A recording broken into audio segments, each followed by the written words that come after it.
to winemastery.co.uk. My name is John Lightfoot and this is John Murphy. And we're here to normally talk to you about wine and help you find wines that you will absolutely adore. But on this occasion, occasionally we taste gins and also occasionally we taste whiskies and malts. And on this occasion, it's such an occasion, we are tasting a malt.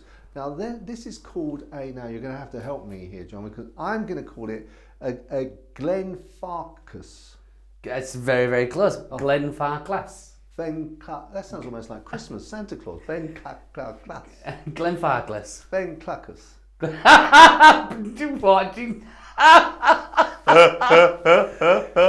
Glenfarclas. It's a fairly, it's a fairly well-known malt, is the Glenfarclas, and it tends to be very popular. What a lot of people favourite is the Glenfarclas. Well, I've not heard it before, but the very beautiful Diane presented this to me. Thank you, Diane. Thank you, Diane. Absolutely. I understand it's quite expensive.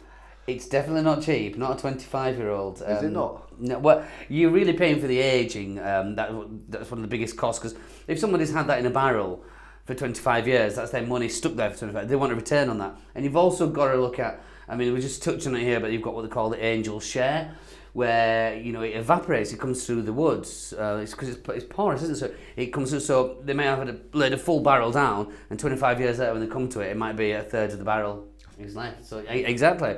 So you are paying for that. But it's not just that. It's someone's created this. It's just like a wine. Someone's taken time to put this here. If anybody's been to a distillery and you've seen the time and effort that goes into these things, and again, it's these secret, usually you tend to find they come from generations of people or family, and they've worked out their own little recipe almost. So it's very artisan, isn't it? Oh, of course it is. So you're paying for a lot of that. Yeah, of course, and totally understandable. Yes. Okay, so shall we have a little snifter? Now you are talking my language, John. Now I understand this particular whiskey is from the Highlands, and that's sort of the north part of Scotland. And I think there's a little bit kicked out. Is it Sprayside? Sprayside, yeah. It's just sort of kicked out of that. It's in the north as well, and then the islands obviously to the north. But yeah, so you're completely correct there. There's four main regions up there. You've got the Highland. You got the Speyside, which are more kind of refined version of Highland.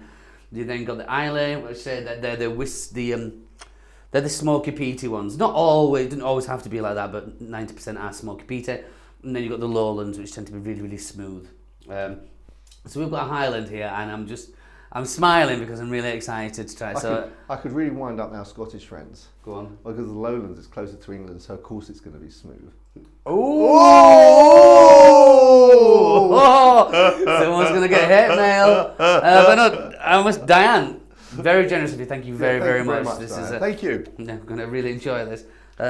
So one thing I'll say is, usually when we're doing our wine tasting, is we get our nose right in there and we have a sniff. So you tend not to do that with spirits, because the alcohol kind of just masks a lot of the smell. So if I just have a little snifter over the top there. So that sort of distance. Yeah, nice. Like sort of the mouth distance away from the nose. Just get your bit. Oh yeah. For me, I'm smelling like dried fruit in there, like that apricot. I just, this automatic just gets in my, something in my brain just goes, I don't know if it's stupid, but I'm getting sort of like a pruny, almost like a sherry-esque. Yeah, you could get, well, I bet it's been done in a sherry cask. Do you think? I don't know for sure, but without looking, but a lot of them aren't, a lot of whiskies, when they put it in the cask, it's called to finish them off, it could be, they can have, any kind of cask, but a lot of them do use sherry casks, or bourbon casks, old French oak, and that's more or less where the flavour comes from as well. You get a lot of flavour from there. So it can really affect a whiskey. Oh, but that just smells delightful, and I can't. I'm gonna have to have a taste of this, John, because I can't. Oh, me too. Okay. See. Now, immediately I've done that. I'm thinking to myself, I can never ever again now say that I'm a Glenfarclas.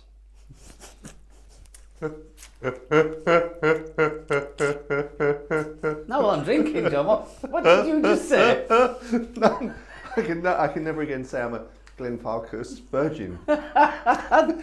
Sounded like something very different. Actually, Glenfarclas. it doesn't sound like a very Scottish name. I'm sure with a Scottish accent it would, but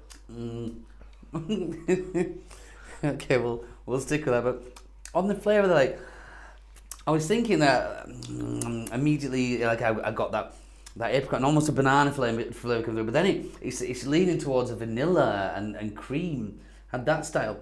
But, yeah, I get the cream bit now. Yeah. Yeah, see what I mean? It's a bit. What is impressed me is that the amount the amount of time that the taste is staying, the length of the taste. It's really, really. I mean, I just took a sip, and yeah, the taste is just staying there. That is the thing with whiskey, and especially something that's been aged. As it ages, it becomes more complex. But as well as becoming more complex, it also becomes smoother.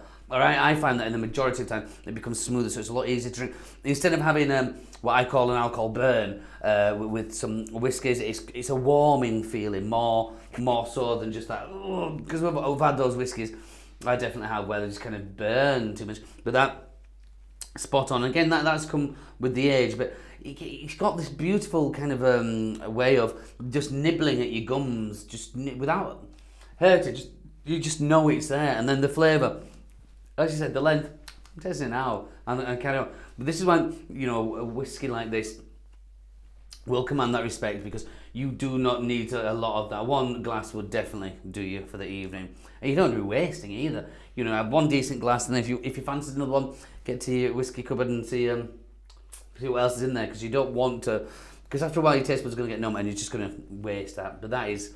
Well, it's quite, as I understand, obviously it was a gift from Diane, so I've not checked the price, but I believe it's quite expensive. It's not the sort of thing you would just sort of knock back and not actually appreciate the nuances of the different tastes. So that I'm just I didn't knock it back. I was appreciating the flavours down now, honestly. It's not going to be cheap, but delicious. So once again, Dan, thank you. I think I have to sort of issue a public apology to Nori.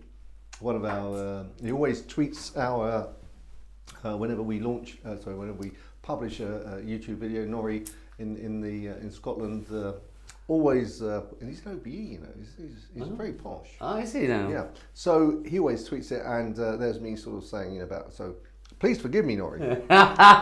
It wasn't in jest, honest. He's taking it back now, is it? Yeah. But you met Nori? Not yet, have I? Yeah, you have. We went up and we gave a wine tasting. Of course! We had the wine, yes, of course. Yeah, we've just been enjoying this whiskey, and it'll take back everything he says. But yeah, I remember that. Yeah, it was a good time. It was a good time. It was a good time. Yeah. We should do it again sometime, Nori. We should. Yeah, we'll bring the Glenfarclas up. I'm sure John, by way of apology, would love to share a glass with you. I'd share a glass with you, Nori. Of course I would. Yeah.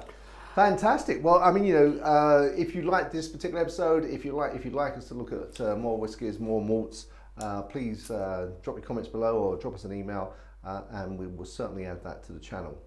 So that's absolutely delightful. I really enjoyed that. I will continue. I still have a small dram to continue with, so I will continue with that this evening. Really love this episode. We look forward to seeing you again, whether it's a wine video, whether it's a gin video, or maybe another malt whiskey video. We look forward to seeing you there. Until then, chin chin. Chin chin.